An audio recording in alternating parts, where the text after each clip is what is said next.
Hello everyone, this is Jeanette Gass from IASP and I would like to welcome you to today's webinar. Today's webinar is one in a series related to the 2020 Global Year for the Prevention of Pain. Before I introduce our speakers, I wanted to bring your attention to some information that appears on this slide. There are several ways to participate in the webinar today. After the talks, we will have a Q&A session and you can type in your questions into the Q&A area of your Zoom meeting control panel window. You can submit questions at any time that you would like. We will also be recording this webinar and it will be available on the IASP website. You can also tweet using hashtag Global Year 2020 and follow at IASP Pain on Twitter. Now I have the pleasure of introducing our speakers, Dr. Frances Cole and Ms. Eve Jenner. Frances Cole, now retired, was a general practitioner and pain rehabilitation specialist. In 1996, she started the first UK multidisciplinary primary care pain rehabilitation service in Bradford based on CBT principles and worked in clinical health psychology at Bradford Teaching Hospitals. In 2017, she started a web resource, Live Well with Pain, to support clinicians in primary care pain management. Currently, she supports training programs in the UK for primary care clinicians regarding chronic pain management. Eve Jenner has worked as a clinical group member with Live Well with Pain since 2018. She is a specialist physiotherapist in pain management and has worked on frontline clinician workshops, webinars, and other web-based resources on person-centered pain management. Please welcome to today's presenters, and I will now hand it over to Frances to begin the presentation.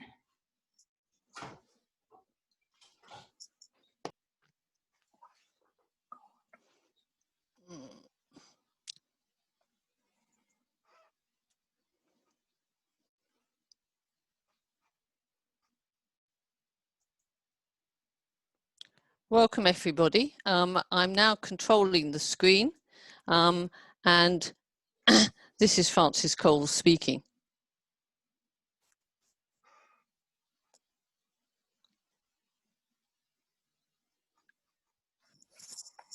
Just a slight problem on the screen at the moment, so if everybody be kind enough to bear with me. Great. So Eve and I are delighted to join so many people from across the world to share with you just a whistle-stop tour into the world of self-management of long-term or chronic pain and ways to enable people to live with it well. We recognise that pain is complex. There's a lot of it about, and it's an invisible condition that makes everybody, both clinicians, patients, carers, struggle. We're going to cover 5 areas as we do this talk with you. We're going to dip into making sure that we have, both as clinicians and also patients, the concept of clarity about key definitions, models around pain and self-management itself. It's important that all of us understand having a core common knowledge about pain and its self-management, valuable skills that help people to live better quality lives, and helpful valued resources that can guide those journeys in life for people with pain. We also want to just dip into the fact that there are 4 areas that we would share with you to help you to get a taster. The 4 areas that people with pain always tell are really important to focus on starting on the self-management journey is help me to get active and do more things for myself. Help me understand this pain. Help me to manage my medicines safely and to lessen the side effects and harm, and help me to find ways of sleeping better.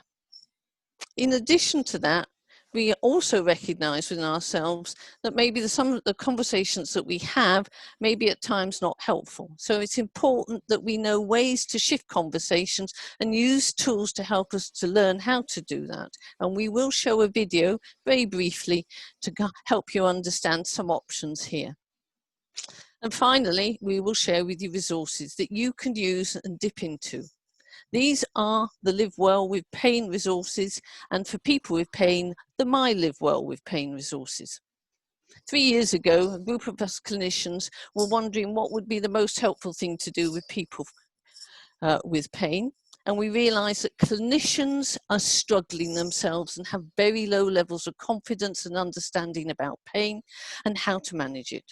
So we have collated in one place, as a result of collaborative work with clinicians, patients and others, a resource that is freely available to as many people as possible, and particularly for clinicians to enhance their confidence. It's free to use, and it has no financial support from the pharmaceutical industry at all.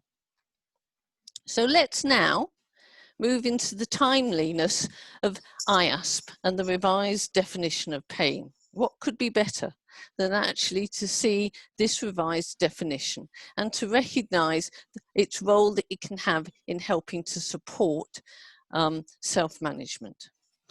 Not only is it the unpleasant sensory emotional experience and so on, but it highlights in those key notes that it's a personal experience, that individual, and it's that report of their experience that is so important to be respected, listened to, captured, and then shared with the patient in a way that engages them to learn ways to live well with pain and move their lives forward on what matters to them.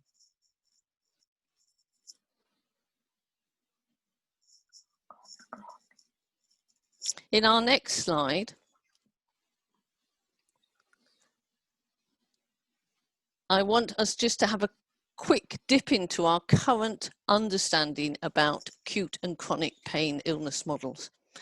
It's really quite clear that most people, when it comes to having pain and understanding it, and that's both clinicians and people with pain and their carers, are really working with the acute pain model. And that's fine. That makes sense. It's helpful when you fractured your leg or got pleurisy or any other acute pain condition because it's clear what the cause is. There's a good idea of the sorts of interventions that can happen that are often evidence-based. So there's a clear plan and there's a good idea of when the pain will come to an end. And as a patient, it's really helpful to receive the treatments and work with them in a more passive way. And as I've already said, the cause is usually single, though on occasions there can be more than one.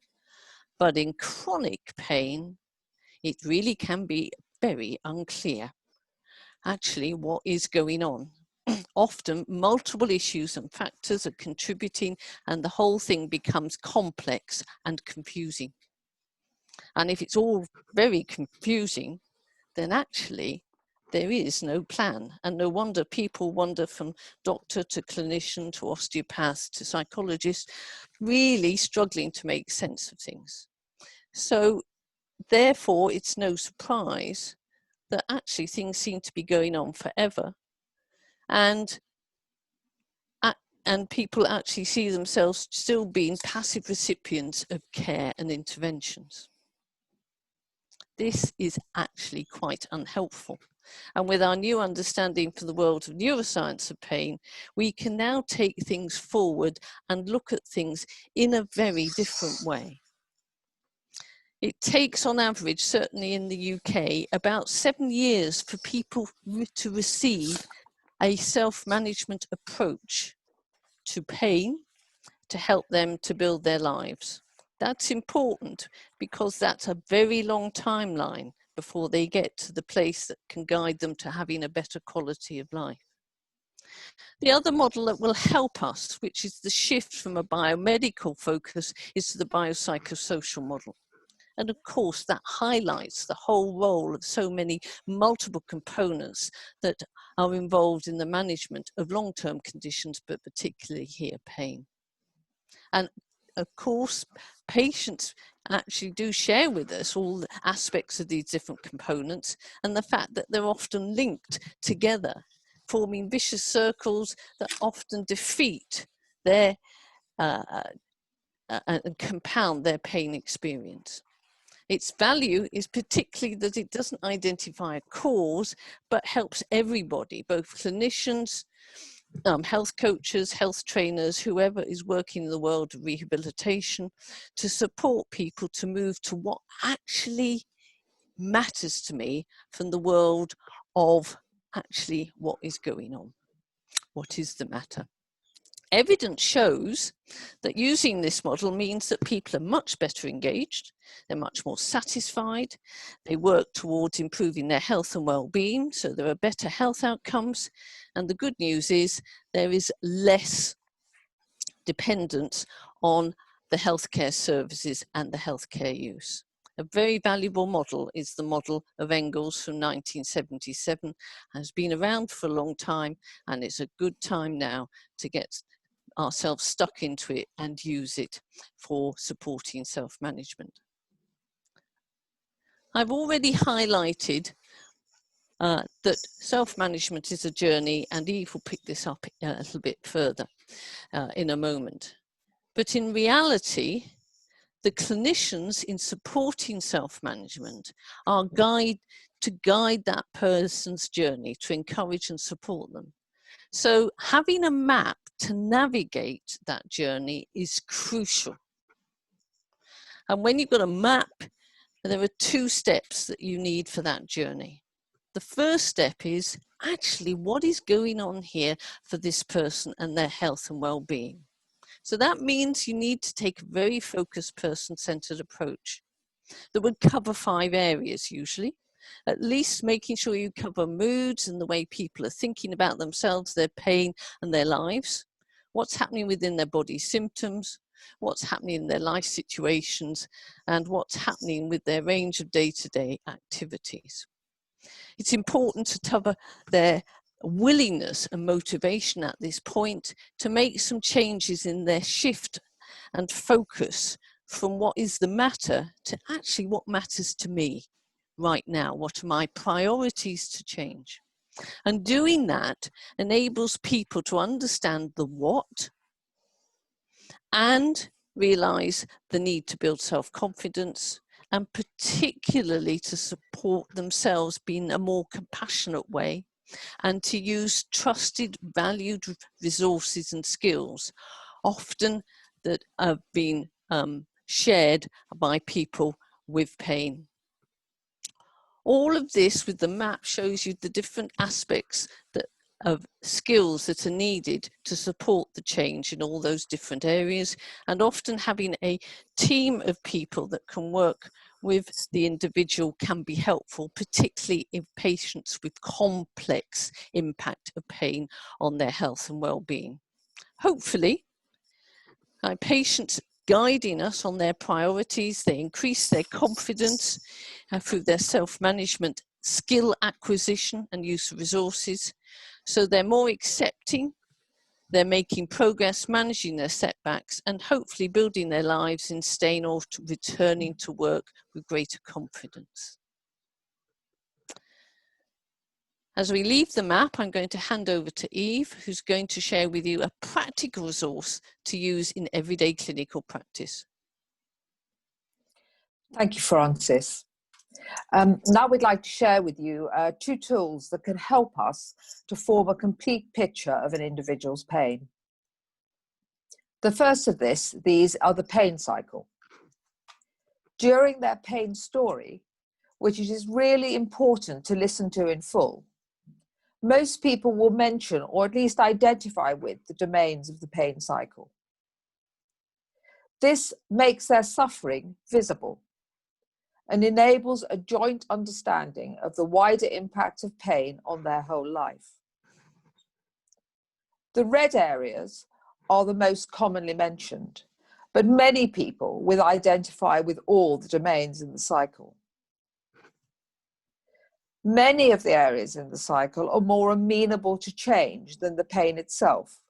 And so using this cycle in conversations with patients can prompt a discussion around a person's priorities and possibilities for change. The next slide, please, Francis.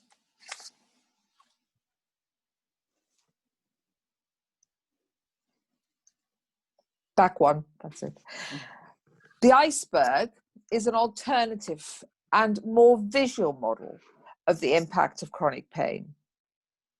Frequently, both clinicians and people with pain have been focusing their efforts on abolishing the top of the iceberg. but with little or no reported improvement in either pain intensity or quality of life, often for many years or even decades. One way you can use this tool is to, as you hear the patient's story, tick the areas that they mention. And then, at the end of their account, share this picture with them. Exploring the topics below the waterline open up a discussion of the wider impact of pain on their lives, and again gives access to a discussion around the priorities and possibilities of change. Both of these models are hugely helpful in clinical conversations to begin to move from what's the matter with me to what matters to me and how can I make some changes. Next slide, please, Francis.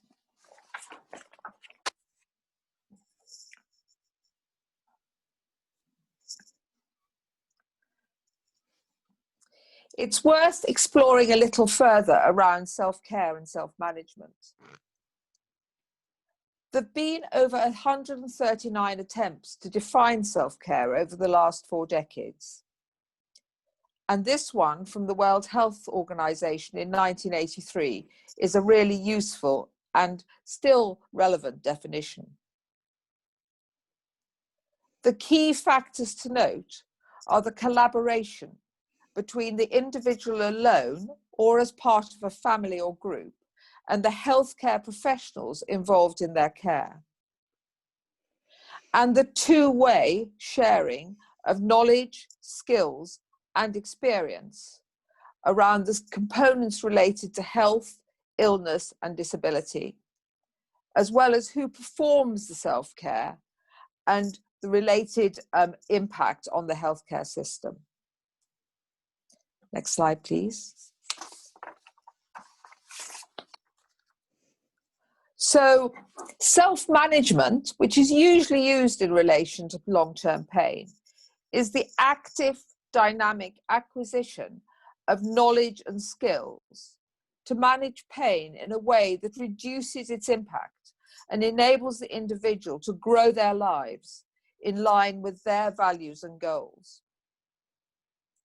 This is a process rather than a one-off event and requires active listening skills, dedicated time, and some recent research suggests this is at least 2 hours over several contacts and over a number of weeks. And really importantly, ongoing support. Although this does not necessarily need to be face-to-face and can be delivered through a variety of media and by both professional and trained lay practitioners. It's often people with lived experience of chronic pain who can provide incredibly valuable insights through their pain story, which reassures people that they are not alone. And many people with pain feel very isolated. And people with lived experience can often also provide ongoing support and encouragement to those earlier in their pain self-management journey. Next slide, please. So we've emphasized that it's very important not to skimp on the time spent listening actively to the whole pain story and engaging the individual in self-management if they are at a stage when they are ready to change. But once you've agreed the way forward, this cycle, the self-care cycle or the self-management cycle, identifies the interventions and behaviors that can help address some of the wider impacts of pain identified by the individual in the pain cycle and begin to enable an individual to live well with pain. The areas in green are those that can be supported by every clinician, particularly for people whose pain has had a mild to moderate impact on their life. The black domains may require help from specialist teams, including psychologists and cognitive behavioral therapists, specializing in the treatment of individuals with chronic pain. I'll now hand back to Francis to continue on with the talk. Thank you, Eve. As we continue through the webinar, at this point, I just want to share with you a little bit more about the Live Well with Pain resources, because they have been curated by working, as I mentioned earlier, with a wide group of clinicians and people with lived experience to provide easy access to ways to learn how to engage with patients, to focus on how to self-manage by engaging in helpful skills or by engaging in helpful support and resources. Do explore this resource at your leisure. It is designed to be practical and helpful. We're currently working with some primary care clinicians in the north of England, and we've developed a new package called 10 Footsteps Training, of which there is a clinician version and a patient version, and they're designed to mirror each other, so both clinicians and others working in the health coaching areas understand core 10 steps that enable confident self-management journeys to occur, and also for the patients have similar 10 footsteps, but actually very much focused on helping them to guide themselves on that self-management journey. This is designed to help people to know what they can do to help themselves to live well with their pain. So the areas that we felt we would dip into just briefly on this whistle-stop tour is to, first of all, highlight the need that patients have to know actually what is going on inside me with this pain. So what is this pain and why am I stuck with it? Why is the focus been on trying to fix it and then things have not worked out for the better? In understanding the problem about the pain and the way their brain and mind and their life interact enables them to begin the shift to focus on managing the pain themselves and their lives, and recognize, despite good attempts, that medicines have a role for some, but not all, and are certainly not the solution. But how do we engage patients in a way that helps them to make sense of things? Well, we've created a series of resources on the website that patients are finding helpful and have become from various sources around the world, from Australia, from the UK, and from Canada. As I swap onto the next slide, you will see that we've developed some resources as well, partly in response to the fact that frontline primary care clinicians, GPs, pharmacists, physiotherapists, and so on, struggle to know actually about how to explain pain and the brain. So these resources were developed with them. And it's important to use, when you're working with people, your own comfortable metaphors to explain about pain and the brain and ways to wind down that hypersensitivity of the pain neural networks. Having helpful stories, examples like using a fire alarm that is overreactive, and using pictures to engage the people in making sense of why they have pain and why life is such a struggle is really, really important. As I go back to the previous slide, there are a series of resources, as you can see, from the Explain Pain leaflet to several other resources, and I can't emphasize how good the Understanding Pain in Less Than 5 Minutes video resource is. Watch it yourself if you have not already seen it, and learn the sort of self-management language and ideas and concepts that you can communicate. Acceptance that pain is a long-term condition is really tricky. And Tamar Pincus's video, Professor of Psychology in London, where she communicates in 3 minutes, Me and My Pain, is a superb example of how to communicate this concept to people simply. Enable people to have access to see these resources and debrief them when you see them again on what they valued in watching and listening. Of course, we then have to focus our conversations in a different direction. We need to be collaborators, work with people to encourage their active engagement in learning more knowledge and acquisition of skills.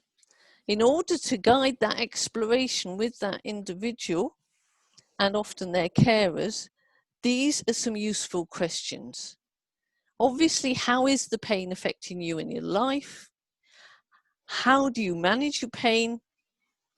Other than medicines is a very helpful question, but exploring beliefs and how they think about their pain is incredibly important.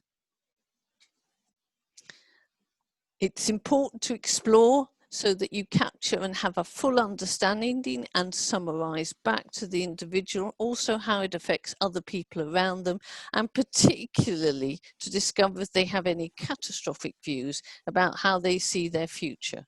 It's not uncommon for Eve and I over the years to have heard that people have understood the prediction that they are going to end up living their lives permanently in a wheelchair. People who self-manage their pain confidently and are supported to do so leave their wheelchairs rather than end up in them. So some starter questions we've listed below, and there are 3 useful ones. And we're going to just actually, hopefully, fingers crossed with Jeanette's support, be able to watch a video of 3 minutes long where I engage a person with pain who's got low back pain in exploring the impact it's having on them and their lives and using the pain cycle tool.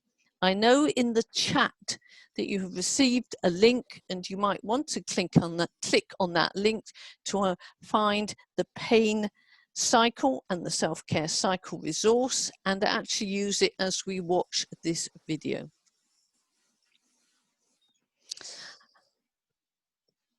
Jeanette, if we could watch that video now, that would be grateful.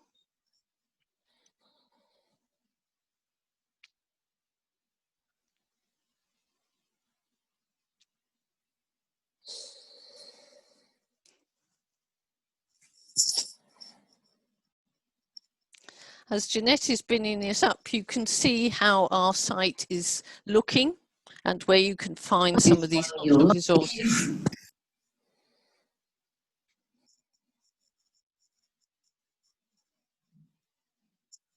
So, person-centered approach is, in the last month, how has the pain affected activities on a day-to-day basis? All the time. All the time. What sorts of things? Can you give me an example? Well, I can't go for any length of time walking. Driving is a big problem. Right. Because I cannot drive any length of time when I sit in the car. Consequently, work, of course, has suffered. I cannot go to work. I have tried to go back to work, but it doesn't work for a very long time because I certainly seize up and the pain gets so strong that I don't function very well. Okay. So, actually, it sounds as if it's really interfering with your day-to-day life a lot. It is a big problem at work as well. Yeah. And I've registered that's quite an important thing at the moment. So if I just put work there for a moment and how it affects you day to day, can I just check with the other question? How does this, what we call persistent pain, affect your moods on a day-to-day basis? And particularly in the last month, how's it affected them? I get very, very tired. I sleep so badly. especially the leg pain when I turn in bed and things like that. I wake up all the time. Right. And I spend most of the time in the day trying to catch up with the sleep. Okay. I have missed, and obviously the strain is on my wife, having to carry the load of everything, basically. Yeah, particularly as you can't drive and things at times. And my mood gets bad because I'm so tired. Right. Okay, so I've got now really capturing the picture now of kind of what I call a cycle here. We've got the pain, and it stops you doing things most days, okay, and particularly affecting driving and actually walking and that sort of thing, which means that's affecting your ability to get back to work. And then you're not having good times at night because actually when you turn over at night, you waken from sleep. That ends up with you having a bad night's sleep. Feel tired during the day, and then actually all of that is affecting your moods, particularly getting quite anxious, I think, quite worried. Yes, and even angry at times. And even angry. Wow. Okay. And those two moods, both being anxious and getting angry, are not good for actually pain. They tend to kind of wind things up rather than wind things down. And not getting good sleep, and then actually, as you say, getting concerned about your wife taking the brunt of things is not good too. No, and it's very frustrating because I used to be fit, and I don't feel I'm fit at all now. That's tough. Okay, let's for a moment just check out then a couple of things that might help us move things forward. Would that be okay? Okay, Jeanette. I've got. Thank you very much, Jeanette, and thank you for making that work so well. If I can have the screen back again, that would be grand.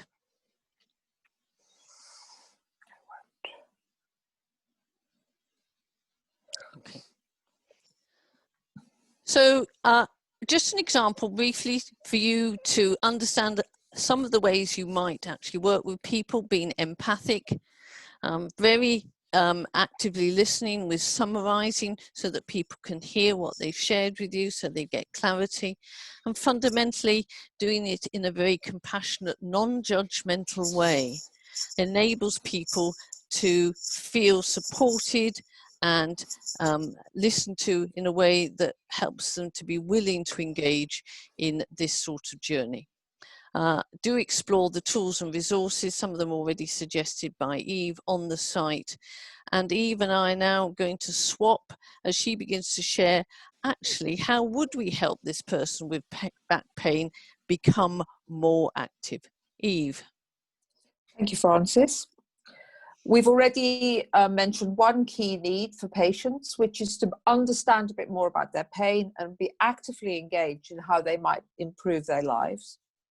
Another key need is around how they can get more active and do more of the things that are valuable to them. Most people with pain report having good days and bad days, or better days and worse days. And their good days tend to be characterized by a lot more activity than their normal everyday lives. This is because there is always a backlog of stuff that needs doing. But sadly, the following day or the following night, the pain is often increased to a point when they can no longer continue to be active, and a long period of rest is needed to recover before another good day comes along and they can attack all those jobs that have built up in the meantime. This boom and bust or activity cycling is really unhelpful. It leads to deconditioning, fear avoidance of some or occasionally all movement and activity, leading to increasing disability and negative effects on mood, sleep, relationships, and general health. Pacing is often cited by people self-managing their pain as one of the most useful skills. It can be applied to any activity, including exercises, hobbies, work, sitting, housework, and even sleep or rest. by breaking down movement into manageable chunks that do not aggravate the pain. Pacing helps a sustained and progressive increase in activity levels and fitness, enabling the individual to do more of what is valuable or necessary without aggravating their pain. The effort scale moves the focus away from measuring pain, from measuring pain as a level of how good or badly you're doing, to encourage the thinking of how difficult was that. As fitness increases, the effort required reduces, and the amount of time, for example, or distance can be increased.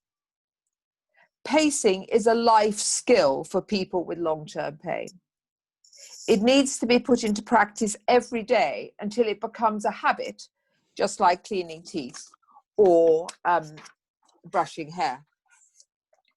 Next slide, Francis, please.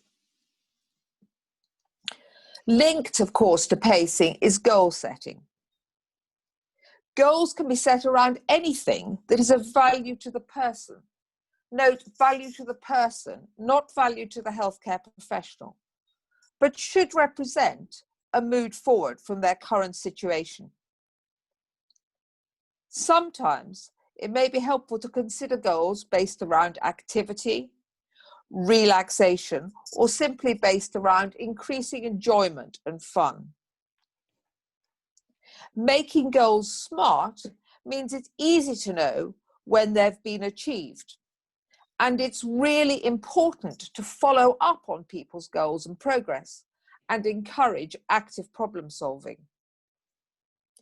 Including time to evaluate and revise goals ensures that they may remain relevant and achievable. Taking time to look at the achievements of people with lived experience of pain, who have achieved and sometimes far exceeded their goals, can provide both motivation and hope. And it's well worth encouraging people to seek these stories out via social media or trusted websites. Next slide, please. Another self-management need is about around sleep. We've already mentioned, we heard in the video, the chap describe how his sleep was disturbed, and sleep is very frequently a problem for people with chronic pain. And it's often easy to blame all poor sleep on the pain. But it is well known now that there are many things that can influence sleep. And if it's a priority for the person with pain, it's worth exploring sleep hygiene and what can be changed to improve sleep quality and quantity, even with pain.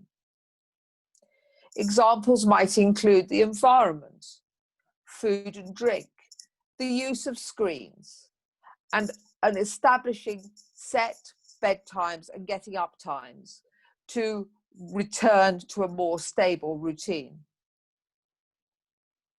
There are lots of resources on the Live Well with Pain site to help people understand and improve their sleep. And we really encourage you to have a look as well, as sleep science has really changed a lot in the last few years. So I'm going to hand back to Francis to talk a little bit about medication. Thank you, Eve. So in this slide, I just want to share with you about enabling people to understand more about the role of medicines and how to manage them safely.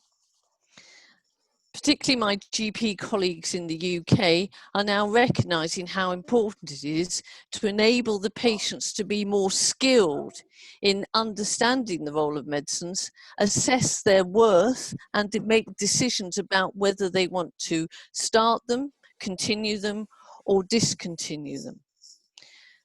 Such is their enthusiasm in this area, as they're very much aware that they're struggling to help patients manage their pain, that they have worked with us to create a range of resources. And I'd show one on the right hand of this slide, the Great Opioid Side Effect Lottery Decision Guide. which engages patients in understanding about the side effects and some of the difficulties in using these drugs, both short and long term, so that they can then have a fruitful discussion with their clinician in order to determine what they would do with respect to their medicines. We've been very much helped by the input of Emma Davis, the lead for pain management pharmacy in Wales, in guiding this process, and has proved a very valuable resource. Do explain and share. Okay, it really is a whistle-stop tour. It's a fast express train through self-management, but we're hoping we've managed to make you feel a little curious, continued your interest and willingness to explore further after the webinar. The bottom lines are that actually self-management is a complex skill, whatever long-term condition you're working with, be it diabetes or here, pain. It requires knowledge and skills that both clinicians and others and people with pain are confident in and are relevant to their needs. That actually the changes to become a confident self-manager takes time, often weeks to months, and requires careful judgments to be made in compassionate ways. Your support to encourage, to offer hope at regular intervals and to review kindly and compassionately is crucial. And what do we see when we do this and work with people? Well, we see exciting things. Actually, people are better problem solvers when they attend and arrive with some possible solutions and work with you collaboratively to make wise choices in their difficulties. Their reuse of the services is reduced by at least 50%, certainly in primary care, and they're way more confident, as we've already measured, but actually their health is better. They're physically more active, they're emotionally and socially feeling much better.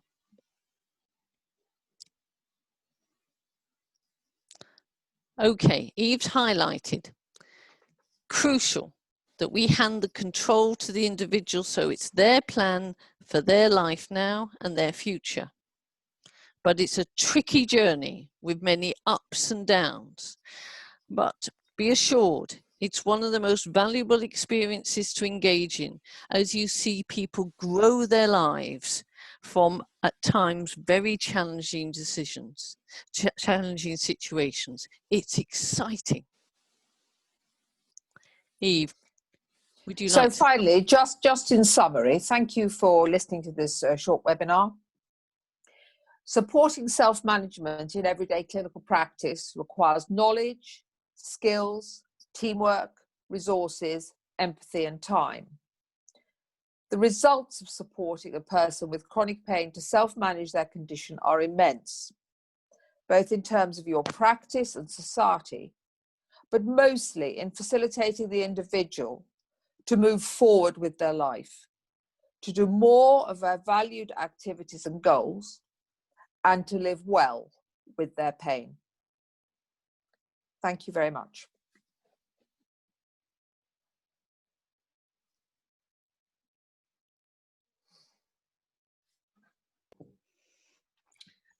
Okay, thank you all so much for attending the webinar today, and thank you to our presenters. Now we have some time for Q&A, so if you have any questions, please type them into the Q&A box. I do see some in the chat, so I will try to also catch those. However, it does go by quickly, so if I don't catch it, we will try to follow up with you afterwards. So the first question that was asked was, how do the panelists think that self-management will be seen as a non-pharmacological option given the recent effects of the COVID-19 pandemic? So I guess, will it be more useful? I mean, that's what I would guess, but I'll leave that to our panelists. Eve, shall I take this one up? Yes, yeah, check that one. Okay. I think it's so relevant to people now, in this COVID era, as in a way people have been thrown to rely on their own resources. And it's quite obvious that people need to have knowledge and have access to skills that enable to self-manage, for sure. So I think even I would say it's a great time to actually get stuck into understanding how you can support people, whatever the condition is, but particularly here we're talking about pain, to start the journey of self-management. And the earlier that starts, the better. And it's perfectly okay to engage with these people using a range of means, particularly online. There's certainly early evidence to show that using telephone, video, conferencing, etc., are all helpful in guiding people to recognize that what they can do to help themselves and what choices they want to follow at this point in time on what matters to them. Is there anything you want to add, Eve? No, I mean, I think that certainly we should not consider that doing an online or via telephone consultation is necessarily a sort of a substandard to having a face-to-face conversation. I think there are obviously some cases where you definitely need to see the person in front of you, but for a lot of time, enabling people to talk from the comfort and security of their own homes actually enables a much more confident and enabling conversation than perhaps bringing someone into a clinic, and an unfamiliar clinic room with all the sort of stress involved in getting there and parking and all the rest. Okay, great. So one of the next questions that we have is, where do you think that self-management sits? Is this in the hospital or in the community? And when should doctors recommend self-management? Aha, I know who this question is from, and thanks very much, Jill. In essence, self-management starts from the day that people engage with pain management services.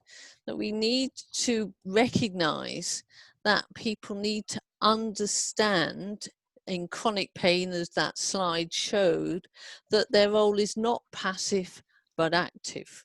And that there are lots of things that people can do to help themselves very early on. Perhaps understand pain and pain systems, as we suggested.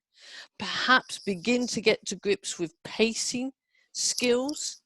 Perhaps to discover what other resources there are within their community. Perhaps support groups or other resources that they can access. So it starts immediately that the definition of chronic pain, the diagnosis is agreed, for sure, if not before, because it helps people to stay active and their impact of pain is less severe as they can take control. They often don't know what to do.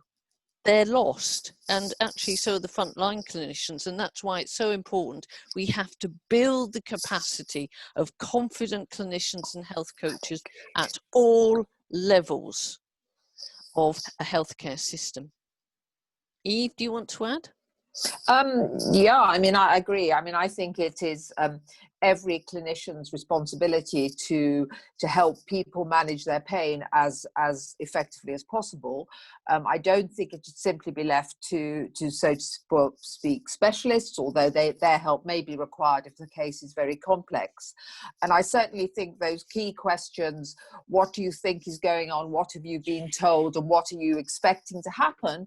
Are questions that we should really ask all patients, whether it's an acute or chronic presentation, because most people with chronic pain had an acute episode once, and there's something around, we're not sure why people develop chronic pain from acute pain, but undoubtedly beliefs, and particularly fear, avoidance of activity and fear of the future, can all contribute to a more severe pain experience. And I think we all should be wise up to that, really, and be aware that that what we say to patients whenever they come into the system can have a profound effect on their beliefs and indeed the outcome of their care.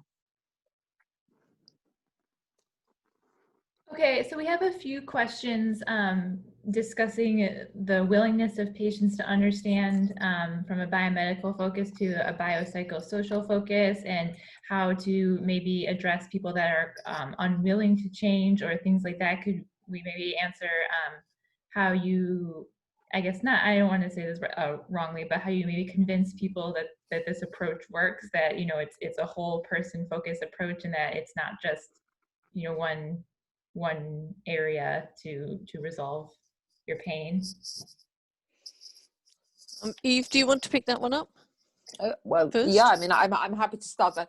I mean, I think this is about around listening, about taking time. Some people aren't ready to accept that they have a long-term pain condition, and that is fine. That's fine. You can't force someone to change their beliefs sort of overnight. So I think if someone is really wants to continue down that road of exploring whether surgery would help or whether they need more of X, Y, and Z, then obviously that is their choice. What I don't think is helpful is to, so to speak, feel that you then have to offer them a passive treatment if you and, you know, the clinical picture and everything has really supported the idea that those sort of interventions have been exhausted. So, but I would always leave the door open for somebody to come back and say, look, okay, you know, at the moment, I don't think you're quite ready for this now, or it seems to me that you're telling me you're not really ready to consider this. But maybe when the time will come when you feel that perhaps you are, and in that case, please come and see me again, because I'm sure there's a lot we can work together on, which to help you improve your quality of life. But I don't think you can force people to do this.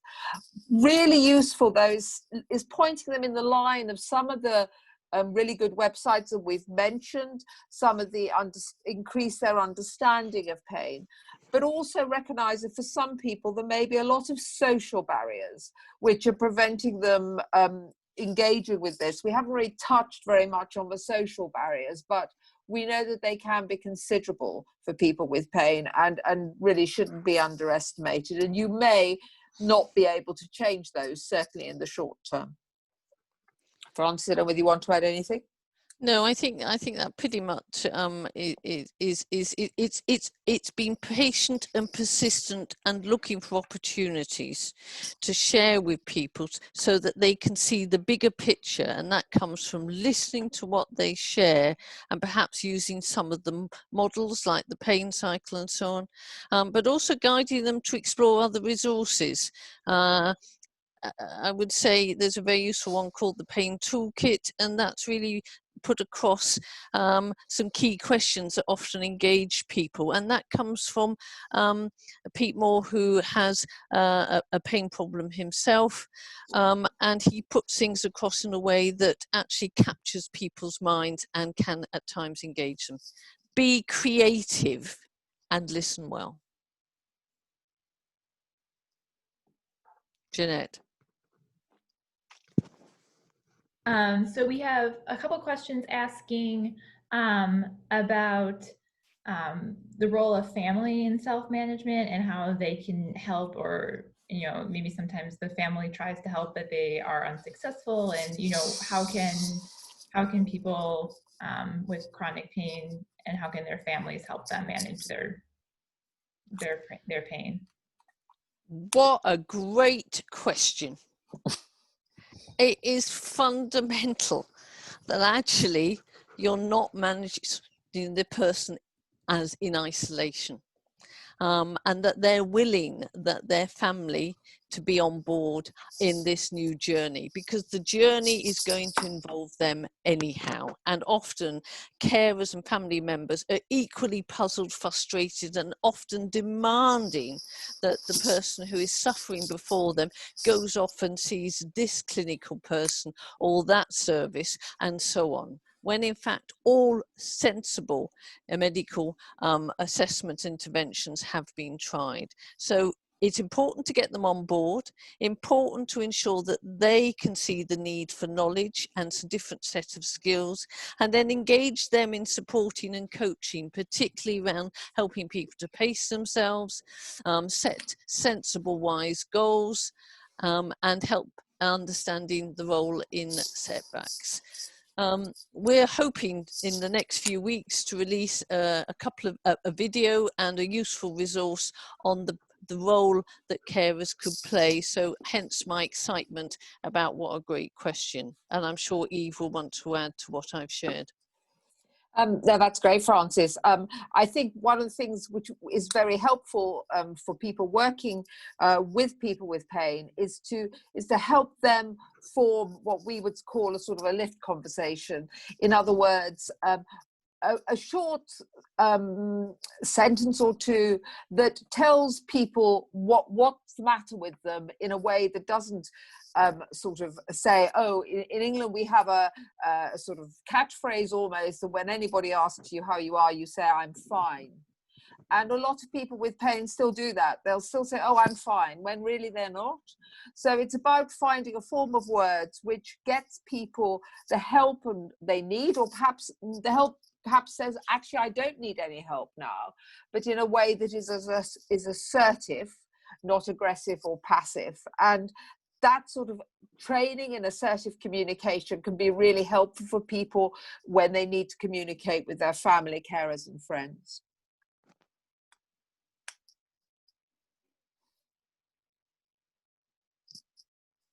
Jeanette? Hold on just 1 second. I'm looking through the questions. So let me just see. Yeah, I'm just picking up one which is coming through on the chat. Is this shifting away from the physician-centered model and engaging in a multidisciplinary approach is the big challenge? Well, that came from Ananda Fernandez, and I would agree it is, but we've actually put in some resources to kind of guide those conversations. And it is about just thinking, rather than what is the matter, to actually what for you, Juan, matters to you now in terms of your health or your life or your relationships. We know we've got this pain issue, okay? We're kind of working on it, but actually we're probably going to have to look at ways to manage it and look at ways how we can help change the way it affects your life and causes additional suffering, like your sleep difficulties, or actually getting quite frustrated. And that's using what they share with you in their story at the beginning and personalizing it can make that shift to help them to focus on the bigger picture of change. And actually the map that we provided is to help you to understand where each person in a team might contribute. So I'm hopeless at helping people to rehabilitate physically, but I might be more helpful in guiding people to understand their body symptoms and perhaps help them to manage them better. So it's about using the interventions that are required, finding the skills within a clinical group and putting them together for that individual person's needs. Eve? Yes, really. I'd agree, really. I think it's just about tailoring that package so that it fits with the person's priorities and needs, like you were saying. Great. Okay, great. I think we probably have time for one more question. I know we're approaching the hour mark here, but let's see. So we have like a ton of different questions. So we will follow up with people after the fact for all the questions that we haven't answered. So the one question we have here is, how can we best or better help people strike a balance between smart goal setting and finding fluidity and joy in activities which increase their sense of freedom? And the person asking this question says they currently find this challenging. And so do you have any advice for how we could do that? Nice question for you, Eve, I think. I find actually it's about really focusing for those sort of people on what gives them joy. So what are the things that they really enjoy doing or would like to do? Maybe something they used to do, they've stopped because of pain, or maybe, you know, maybe it's something that they're struggling with, but they'd really like to do more of. But it's something that's enjoyable. And I think it's about then looking at that activity with the person and saying, okay, so what would make you happy if you could do this amount? For example, at the moment, I'm working with someone who has is a really good horse rider. She's not professional, but she's a very, very good amateur rider, and her pain has stopped her riding completely. And she's now resuming riding again, and she's moved from not riding at all to being able to ride comfortably at sort of a walk and a trot and a canter, but she can only do it for a fairly limited amount of time. But she's gradually building up with her aim to be able to compete again at a cross-country level as an amateur. Now, it may take her a little while, but I'm confident she's going to make it. And she has gained huge enjoyment from riding. And that was something she was really fearful of, because she felt that she might be doing more damage, and she felt that it was going to cause her harm. And in fact, that's far from the case. And it has improved not only her physical condition, in that she's now lost quite a lot of weight and she feels much fitter in herself, but it has had a hugely beneficial effect on her mood. And she's beginning to feel much more positive about life. But that is a sort of, I'm not a rider myself. I don't know a great deal about it, but by working with her and talking about how she might pace her activity and set some goals, that has been a really positive outcome so far. A long way to go, but positive so far. And I think that's the sort of thing. It's about finding goals do not have to be boring. If they're boring, they're very unlikely to be achieved. So work on things that people enjoy, even if as a physio or as a physical therapist, you're thinking, oh, well, I'm not quite sure how that's going to help, but you will be surprised as people gain more confidence. You can then widen the area of activity, perhaps to include some more dynamic physical stuff, if that's what's wanted. Yep, and I would also just add that the understanding the approach of mindful self-compassion can help temper and manage wisely in a non-judgmental approach to actually this sort of situation. So I would just add that in, but otherwise that was a super summary and example, Eve. Thank you. Okay, great. So we are at our time here. So this has been a great discussion, and we will follow up with everyone afterwards. So the recording will be posted on our website, and you will all receive an email when it's available live. If you do have any questions, you all have my email address, so you can feel free to contact me at any time. And we hope you will join us for our next webinar, which is on September 16th. And so we look forward to seeing you then. Thank you all for joining today, and thank you both to our presenters for their excellent presentation. Thank you. Thank you very much. Thank you for joining us. Lovely working with us.